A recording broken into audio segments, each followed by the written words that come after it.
तो मैंने राम पर कोई कविता नहीं लिखी है। न तो मैंने लिखा है कि राम आएंगे, न मैंने कहा राम दे दो, न कहा है भाग खुल जाएंगे, कुछ नहीं कहा है। मैं राम पर कविता लिखना चाहता हूँ। इस अंतर्द्वंद की एक कविता आपके सामने सुनाना चाहता हूँ। बस मैं राम पर कविता सुनाना चाहता हूँ। जरा सी तालियां बजा दीजिए तो उत्साह निकल आएगा। बस उदय से सुनना पड़ता। उदय बहुत अच्छी कविता है। मैंने सोचा राम पर एक कविता लिखूं। मैंने सोचा, ये फोन किसका बज रहा है? मेरे नहीं बज रहा। मैंने सोचा राम पर एक कविता लिखूं, मैं भी राम भक्त कवियों की कतार में थोड़ा आगे दिखूं। मैंने सोचा राम पर एक कविता लिखूं, मैं भी राम भक्त कवियों की कतार में थोड़ा आगे दिखूं। सोचा राम पर एक बढ़िया सी कविता बनाऊंगा, उसे स्वर्णिम अक्षरों से और भावों से सजाऊंगा और जनता तक पहुंचाऊंगा।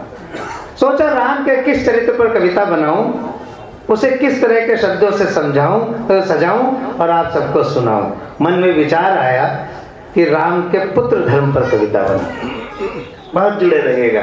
सोचा राम के पुत्र धर्म पर कविता बनाता हूँ, उसे अपने भावों से सजाता हूँ। लेकिन तभी मुझे ध्यान आया था कि 2 महीने पहले मैंने अपने बूढ़े पिताजी को वृद्धाश्रम पहुँचाया। तभी मुझे ध्यान आया था कि मैंने 2 महीने पहले अपने बूढ़े पिताजी को वृद्धाश्रम पहुंचाया था। राम ने पिता की आज्ञा का पालन करते हुए राजमहल को ठुकराया था, लेकिन मैंने एक छोटे से मकान पर कब्जा करने के लिए अपने लाचार पिता को घर से भगाया था। राम राम राम, मैं तुम्हारे पुत्र धर्म के सम्मुख शर्मिंदा हूँ। राम, मैं तुम्हारे पुत्र धर्म के सम्मुख शर्मिंदा हूँ। राम, मैं तुम्हारे पुत्र धर्म के सम्मुख शर्मिंदा हूँ। अपने बूढ़े पिता को घर से निकालकर आज भी बेशर्मी से जिंदा हूँ। इसलिए राम, मैं तुम्हारे पुत्र धर्म पर कविता नहीं कह पाऊंगा। इसलिए राम, मैं तुम्हारे पुत्र धर्म पर कविता नहीं कह पाऊंगा। तुम्हारे पुत्रत्व की ताब नहीं सह पाऊंगा। मैं तुम्हारा दूसरा चरित्र उठाता हूँ, उस पर कविता बनाता हूँ। मैं तुम्हारा दूसरा चरित्र उठाता हूँ, उस पर कविता बनाता हूँ। तुम बहुत अच्छे पति थे, तुम बहुत अच्छे पति थे, प्यार और समर्पण की गति और यति थे। इसलिए तुम्हारे पति धर्म पर कविता बनाऊंगा, उसे खूबसूरत भावों से और प्रेम से सजाऊंगा। लेकिन मैं तो अपनी पत्नी को कर्मचारी समझता हूँ। अपने हर क्रोध और हर गुस्से का अधिकारी समझता हूँ। मैं यहाँ तक बौखला जाता हूँ, यहाँ तक क्रोधित हो जाता हूँ कि अपनी पत्नी का बनाया हुआ, मन से सजाया हुआ खाने का थाल भी उठाकर फेंक आता हूँ। राम तो एक पत्नी व्रतधारी थे, लेकिन मैं इतना नीचे गिर जाता हूँ कि जब पत्नी मायके चली जाती है तो मोहल्ले की औरतों पर अपनी अश्लील नजरें चढ़ाता हूँ। जब पत्नी मायके चली जाती है तो मोहल्ले की औरतों पर और मेरी पत्नी कुछ नहीं कहती है, हमारी हर डांट फटकार सहती है।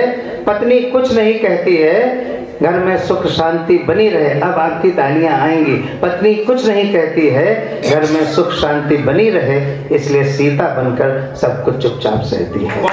घर में सुख शांति बनी रहे, इसलिए सीता बनकर सब कुछ चुपचाप सहती है। इसलिए राम, मैं तुम्हारे पति धर्म पर भी कविता नहीं कह पाऊंगा। मैं तुम्हारा कोई और चरित्र उठाऊंगा। राम, मैं तुम्हारे पति धर्म पर भी कविता नहीं कह पाऊंगा, तुम्हारा कोई और चरित्र उठाऊंगा। तुम बहुत अच्छे भाई थे, इसलिए मैं तुम्हारे भ्रातृ धर्म पर कविता बनाऊंगा और उसे अपने प्रेम के शब्दों से सजाऊंगा। तुम बहुत अच्छे भाई थे, इसलिए मैं तुम्हारे भ्रातृ धर्म पर कविता बनाऊंगा, उसे खूबसूरत शब्दों से सजाऊंगा। लेकिन ठहरो राम, अभी कल मुझे अदालत जाना है। अपने छोटे भाई पर चल रहे संपत्ति के मुकदमे की तारीख को आगे बढ़वाना है। अपने छोटे भाई पर चल रहे संपत्ति के मुकदमे आगे बढ़वाना है। संपत्ति का ज्यादा हिस्सा पाने के लिए मैं नित नए तरीके गढ़ रहा हूँ। यहाँ तक कि लक्ष्मण जैसे छोटे भाई पर मैं चरित्रहीनता के आरोप तक मढ़ रहा हूँ। कहा कि लक्ष्मण जैसे छोटे भाई पर चरित्रहीनता के आरोप मढ़ रहा हूँ राम मुझे भरत और लक्ष्मण का चेहरा चिढ़ा रहा है। राम मुझे भरत और लक्ष्मण का चेहरा चिढ़ा रहा है, मुझे भ्रातृ धर्म पर कविता लिखने से दूर भगा रहा है, इसलिए मैं तुम्हारे भ्रातृ धर्म पर भी कविता नहीं लिख पाऊंगा। मैं तुम्हारा कोई और चरित्र उठाऊंगा। तुम बहुत अच्छे मित्र थे। अंतिम बंद इस कविता का, तुम बहुत अच्छे मित्र थे।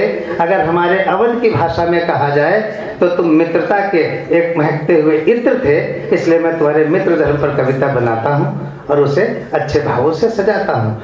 लेकिन मुझे याद आ रहा है कि मैं 3 महीने पहले अपने सगे मित्र से 20,000 रुपये उधार लाया था, उसे 1 हफ्ते में वापस करने का वादा कर आया था, लेकिन अब तो उसका मैं फोन तक नहीं उठाता हूँ। मित्र धर्म मैं अब इस तरह निभाता हूँ। अब तो मैं उसका फोन तक नहीं उठाता हूँ और मित्र धर्म में इस तरह निभाता हूँ। इसलिए राम तुम मुझे माफ करना, इसलिए राम तुम मुझे माफ करना। मैं तुम्हारा ये तेज नहीं सह पाऊंगा, तुम्हारे ऊपर कोई कविता नहीं कह पाऊंगा, लेकिन वादा करता हूँ कि अपने पिताजी को वृद्धाश्रम से घर वापस लाऊंगा, अपनी पत्नी को अर्धांगिनी और जीवन संगिनी समझूंगा, अपने मित्र के रुपए वापस करके आऊंगा, अपने छोटे भाई को प्रेम से गले लगाकर सारे मुकदमे हटाऊंगा, यानी अपने भीतर थोड़ा सा राम लाऊंगा। राम तब मैं तुम पर कविता बनाऊंगा, राम तब मैं तुम पर कविता बनाऊंगा, राम तब मैं तुम पर कविता बनाऊंगा।